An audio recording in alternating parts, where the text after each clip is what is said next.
Hello, my friends. I hope you're doing great today. Let me ask you a question. How many things can one person be good at? One, two, maybe three? But what if I told you about a man who was a master of so many things that it's hard to count? He wasn't just a painter. He was also an engineer, a scientist, an architect, a sculptor, and so much more. He knew about maps, stars, plants, rocks, water, light, and even fossils. This man was so smart, so talented, that people will remember him even 1,000 years from now. His name? Leonardo da Vinci. Today, I'm going to tell you his story, a story that will inspire you and help you improve your English. Let's start with his early life. A long time ago, in the year 1452, a baby boy was born in a small village called Vinci in Italy. His name was Leonardo di Ser Piero da Vinci, which means Leonardo, the son of Piero from Vinci. Leonardo's father, Piero, was a wealthy man. His mother, Caterina, was a poor woman. Leonardo was born out of wedlock, which means his parents weren't married. Because of this, Leonardo didn't grow up in a rich family, but he had something much more valuable: a curious mind. As a child, Leonardo was always curious. He loved asking questions. He wanted to know how birds flew, why water flowed, and how the stars moved. While other kids were playing games, Leonardo spent his time watching nature. He studied the way leaves grew on trees, how shadows moved during the day, and how animals behaved. He didn't go to a fancy school. He didn't learn Latin, the language that smart people used at that time. But that didn't stop him. He taught himself by looking at the world around him. And guess what? He started drawing. His drawings were so detailed and so beautiful that people couldn't believe a child made them. When Leonardo turned 14, his father saw his amazing talent for drawing. So, he sent Leonardo to Florence, the most famous city for art and culture in Italy. In Florence, Leonardo became an apprentice to Andrea del Verrocchio, a great artist and sculptor. Here, Leonardo learned how to paint, sculpt, and create art that looked almost real. He also learned about machines, engineering, and even how the human body works. But Leonardo didn't just follow orders. He had ideas of his own. He was always trying new things, experimenting, and improving everything he learned. One day, Verrocchio asked Leonardo to help him with a painting called The Baptism of Christ. Leonardo painted an angel in the picture. When the painting was finished, everyone who saw it was amazed. The angel Leonardo painted looked so real, so beautiful, that people couldn't stop talking about it. In fact, it was so good that Verrocchio decided to stop painting forever, because he thought Leonardo was better than him. When Leonardo was still young, he started to show something very unusual. He could draw and write at the same time. But here's the catch, he wrote backward. His writing was like a mirror image, and you had to hold it up to a mirror to read it. Some people thought he did this because he wanted to keep his notes secret, while others believed it was just more comfortable for him since he was left-handed.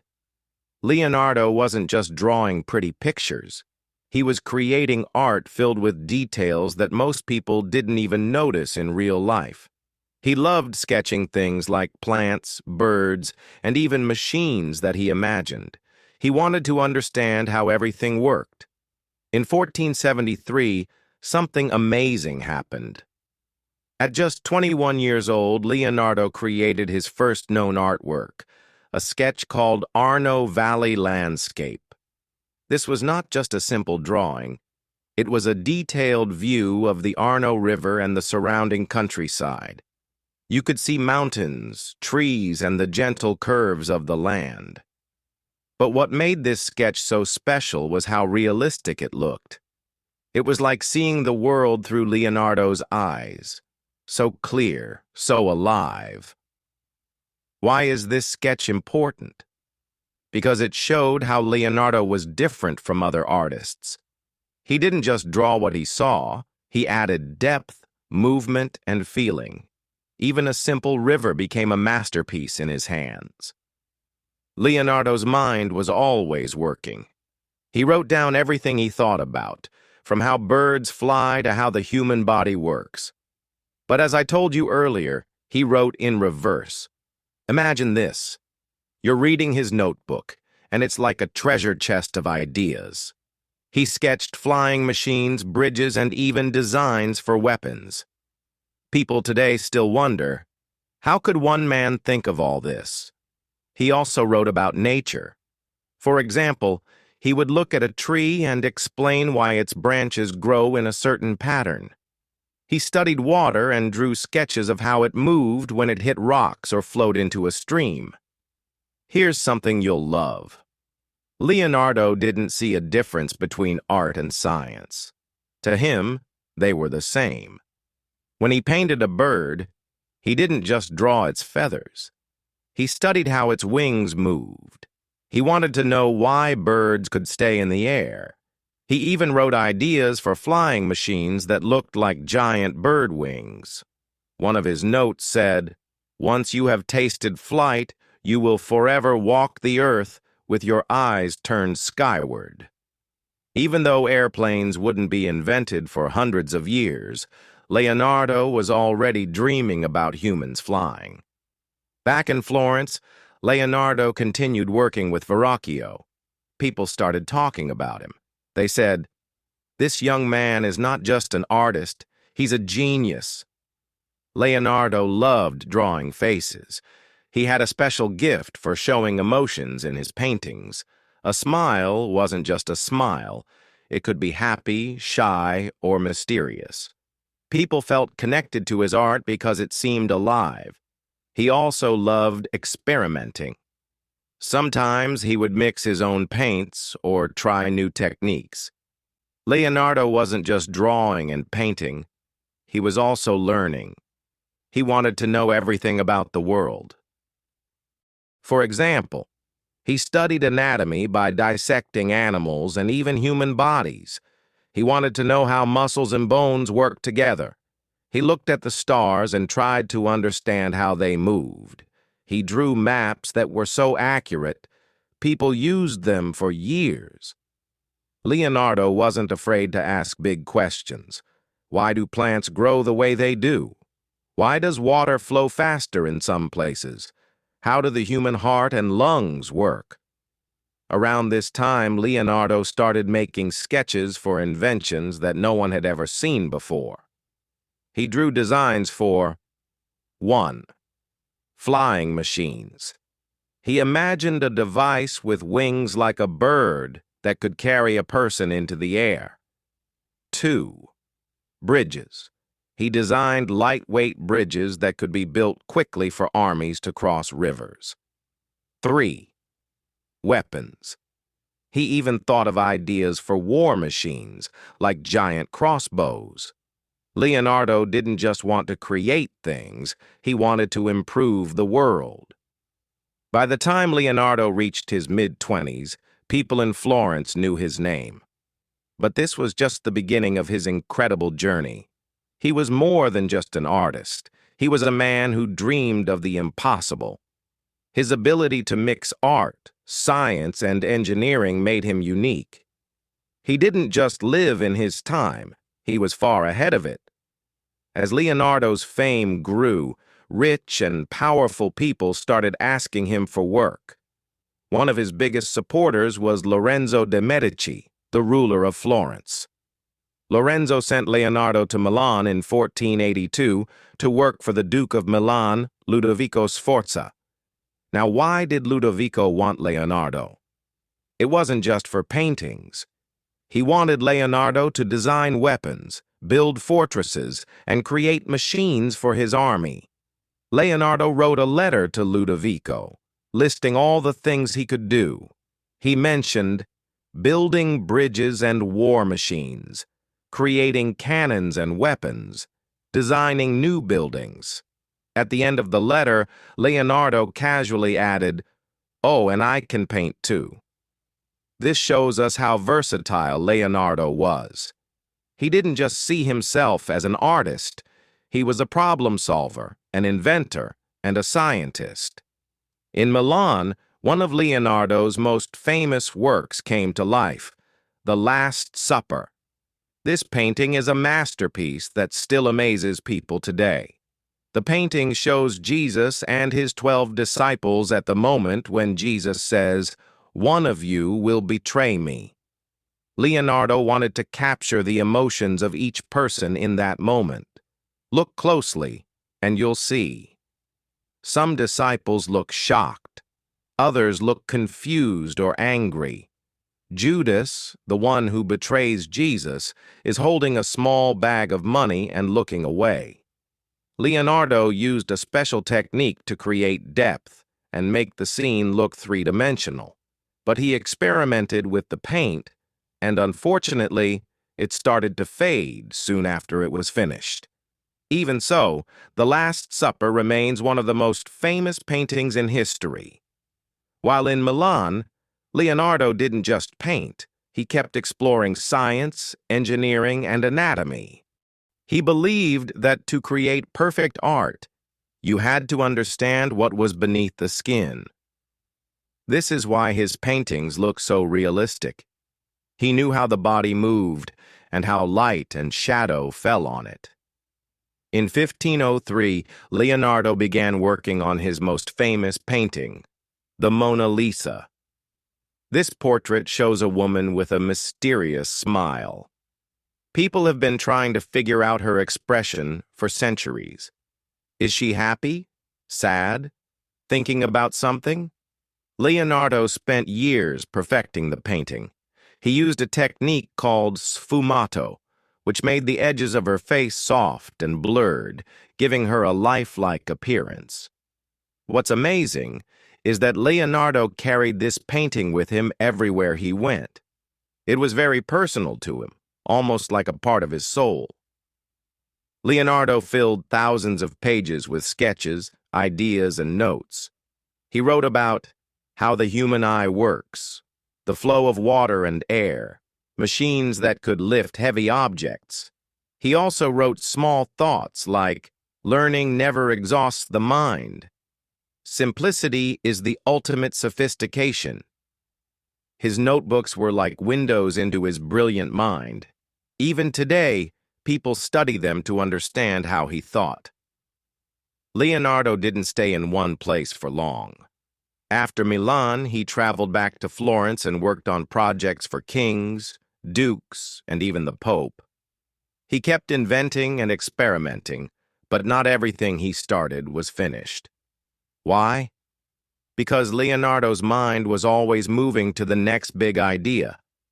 He couldn't stop dreaming. In 1516, Leonardo moved to France. The King of France, Francis I, admired him so much that he invited Leonardo to live in a beautiful mansion near his palace. Leonardo spent his final years in France, teaching and sharing his ideas. The king called him the father of all arts and treated him with great respect.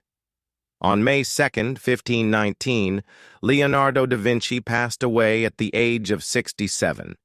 He died with a notebook in his hand, still dreaming and sketching until the very end.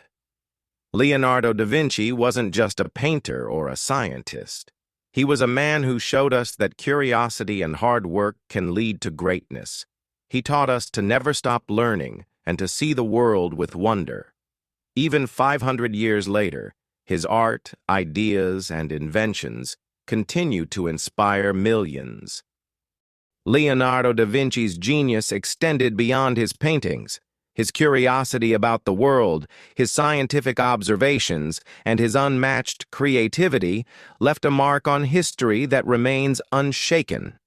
One of Leonardo's most remarkable works is Salvator Mundi, which means Savior of the World. This painting shows Jesus Christ holding a crystal orb in one hand, symbolizing the universe, while making a blessing gesture with the other hand. Why is it so special? Salvator Mundi isn't just a painting. It's a masterpiece of divine and human connection. Leonardo's skill in creating lifelike details is clear in Jesus's serene expression, flowing hair, and glowing eyes. The crystal orb is painted so realistically that it seems to capture and bend light. After Leonardo's death, Salvator Mundi disappeared for centuries. It was rediscovered in 2005, but some experts debated whether it was truly Leonardo's work. Eventually, after much research, most agreed it was authentic. In 2017, Salvator Mundi was sold for $450.3 million, making it the most expensive painting ever sold. This shows the immense value people place on Leonardo's genius. Did you know that one of Leonardo's handwritten notebooks, the Codex Leicester, was sold to Bill Gates in 1994 for a whopping $30,802,500? This notebook contains Leonardo's thoughts on science, especially about water and how it flows. He wrote about rivers, waves, and even how erosion shapes the land. The Codex Leicester isn't just a notebook. It's a window into Leonardo's brilliant mind. It shows how he observed the world and tried to understand its mysteries. Today, Bill Gates occasionally displays it in museums so that people can see and learn from it. Leonardo was ahead of his time in many ways, including his compassion for animals. He believed animals had feelings and intelligence just like humans. Leonardo often refused to eat meat because he didn't want to harm animals. He once wrote, "The time will come when people will look on the murder of animals as they now look on the murder of men." Leonardo hated seeing birds in cages. Whenever he passed a market where birds were sold, he would buy them and set them free. This shows his deep respect for all living things. Leonardo da Vinci wasn't just an artist. He was a scientist who loved to ask questions about the natural world.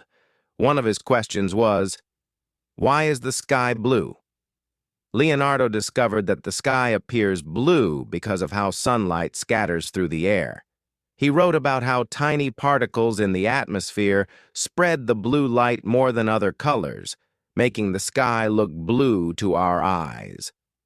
Remember, this was centuries before modern science explained the same thing. Leonardo's observations were incredibly advanced for his time.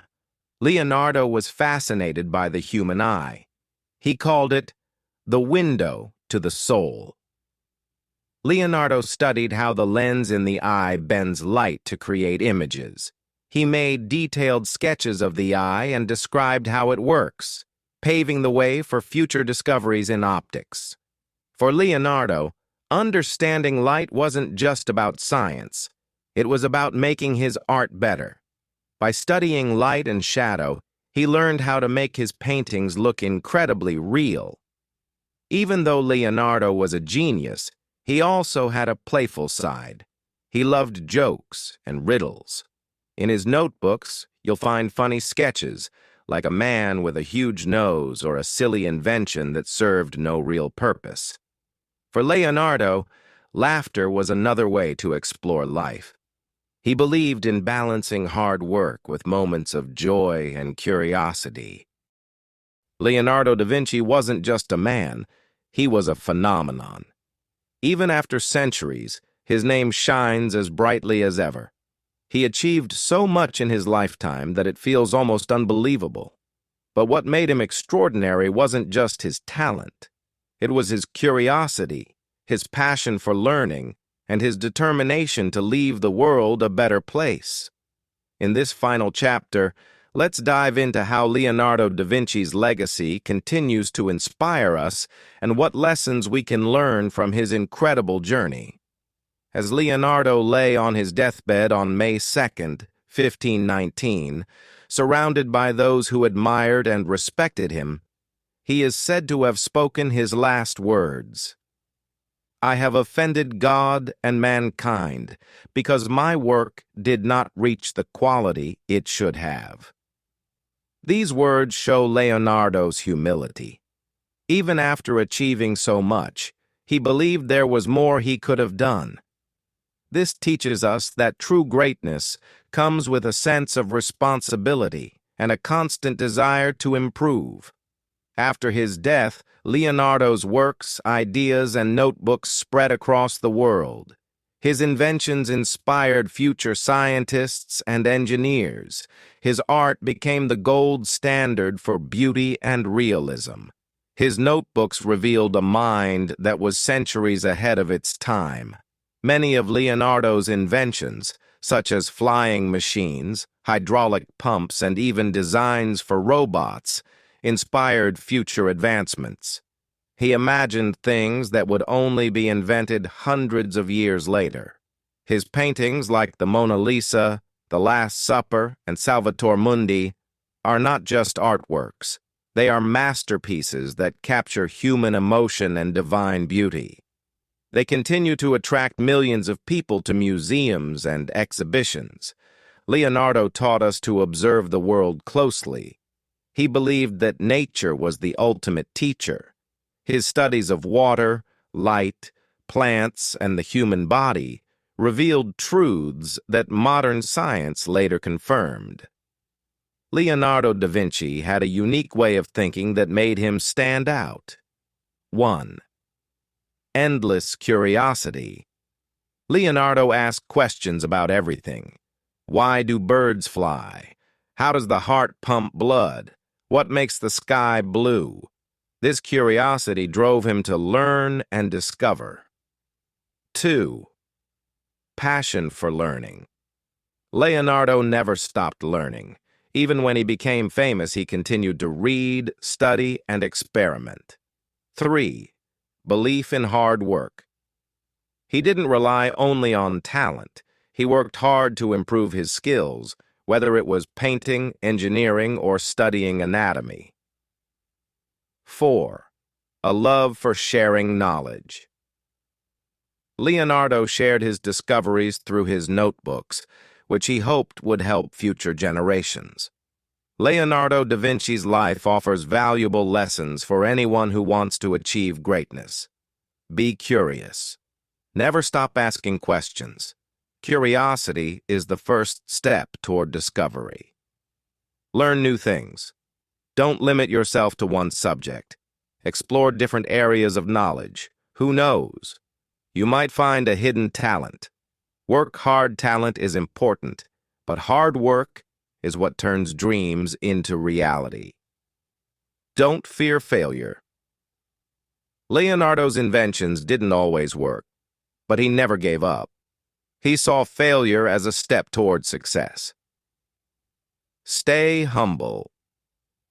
Even though he was a genius, Leonardo remained humble. He believed there was always more to learn. His grave became a place of pilgrimage for those who wanted to honor his genius. In science, scientists still study his notebooks to understand his ideas. His sketches of flying machines inspired the development of airplanes. In art, his techniques in painting, like sfumato and realistic proportions, are still taught in art schools worldwide. Leonardo's belief in endless learning and curiosity reminds us that we can always grow, no matter where we start. Imagine this: Leonardo da Vinci, a boy born in a small village without formal education, grew up to become one of the greatest minds in history. He wasn't born a genius. He became one by working hard, staying curious, and never giving up. Today, his story reminds us that greatness isn't reserved for a few. It's something anyone can achieve if they dare to dream big, work hard, and stay passionate. So, to all of you listening, remember, the sky isn't the limit, your mind is. Don't be afraid to try new things or fail along the way. Keep learning, stay humble, and never stop believing in your potential. This is the story of Leonardo da Vinci, the man who saw the world not as it was, but as it could be. Let his life inspire you to chase your dreams and make your mark on the world. Dream big, act now. Like, share, and subscribe to keep the energy alive and move forward together.